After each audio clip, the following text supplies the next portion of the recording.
வணக்கம். இன்று நாம் பேச இருப்பது ஆல்ரெடி நம்ம பேசிட்டோம், இருந்தாலும் திரும்ப திரும்ப சொல்கிறோம்.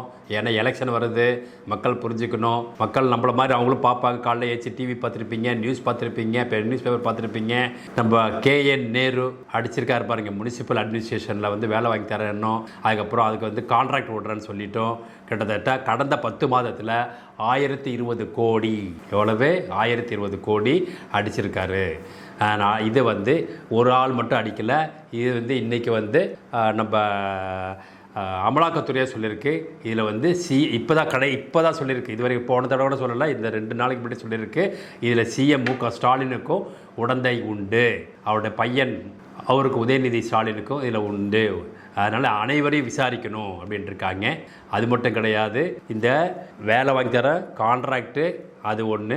அதுக்கப்புறம் இந்த ஜாபில் வந்து 888 கோடி இதில் வேலை வாங்கி தரேன் அப்படின்னு சொல்லிட்டு ஒரு வேலைக்கு 25 லட்ச ரூபாயிலேருந்து 35 லட்ச ரூபாய் வச்சு அடிச்சிருக்காங்க. அது ஒன்று.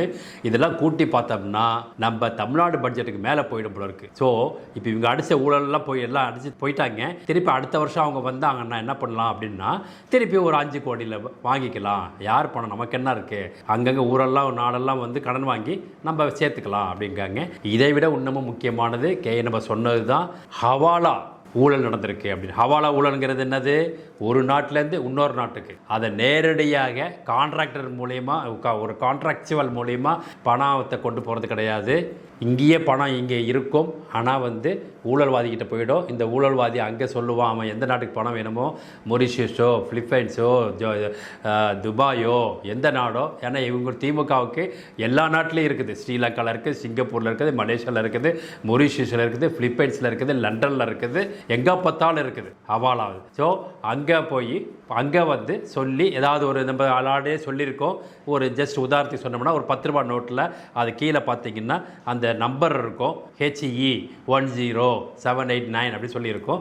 அந்த மாதிரி ஒரு கோடு அங்கே கொடுத்துட்டு அங்கே பணத்தை எடுத்து அங்கே சொத்தை வாங்குறது இவங்களோட பினாமி பேரில். இந்த மாதிரி தான் நம்ம ஒரு பெரிய காங்கிரஸ் தலைவர் கூட அங்கே பெரிய காலேஜ் வச்சுருக்காங்கன்னு கூட அடிப்படுது. இந்த மாதிரி கொள்ளையாக அடிச்சிட்டு இருக்காங்க. இந்த மாதிரி மற்ற அரசியல் ஆட்சி ஆள்றாங்க இல்லையா, அவங்க இருந்ததே கிடையாது. திமுக எப்பெல்லாம் வருதோ அப்போ தான் இந்த மாதிரி கொடூரமான கொள்ளைகள்.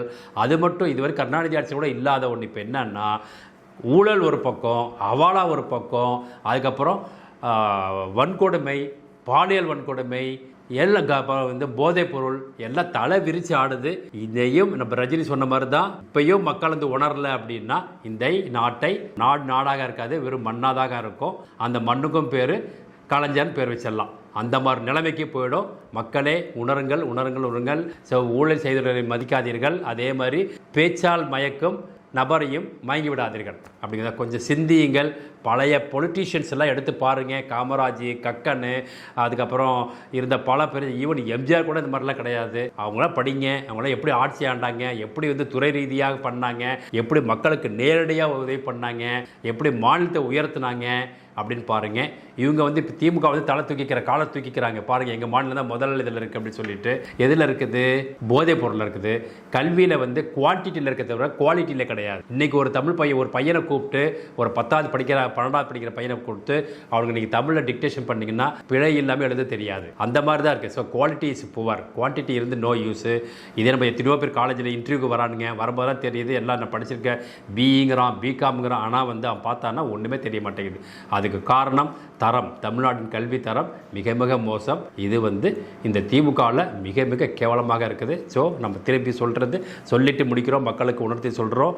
இங்கே கல்வித்துறையும் மோசம், அரசாங்கம் மற்ற துறைகள், முனிசிபல் ஆகட்டும், விவசாயம் ஆகட்டும், எல்லா துறையிலையும் ஊழல், லஞ்சம், லாவண்யம் அப்படி இருக்குது தமிழ்நாட்டில். இன்றைக்கி அந்த காலத்தில் 50-60 சிமெண்ட் இருந்த மாதிரி 100 வருஷத்துக்கு முன்னாடி கூட சொல்லலாம். ஒரு பெண்களுக்கு வந்து பாதுகாப்பு இல்லாமல் இருக்கும் அப்பெல்லாம். அதே மாதிரி தான் இப்போ திருப்பி வந்துடுச்சு.